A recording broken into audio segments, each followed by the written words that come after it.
জানুৱাৰী আৰু 15 আগষ্ট তেওঁ কেতিয়াও নাথাকে।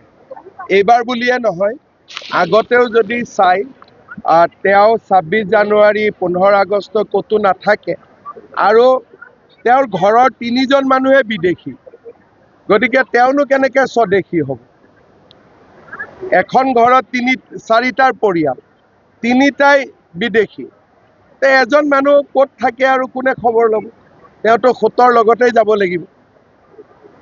ৰাজনীতিত নাথাকিলে তেওঁ ইমান দিন বিদেশী হৈয়ে গ'ল। বিৰোধী দলটোতো অসমত তেনেকৈ নাই। লোকসভাত আমি ৯৪টা চিটত জিকিছোঁ। চৰকাৰ বনাবৰ কাৰণে লাগে ৬৩টা চিট। গতিকে আপোনালোকে ধৰি লওক চৰকাৰ কাৰ হ'ব। আমি লোকসভাত লিড লৈছোঁ 96 চিটত। চৰকাৰ বনাবৰ কাৰণে লাগে 64 চিট। গতিকে দেখা দেখিকৈ আমি 32টা চিট আগত আছোঁ।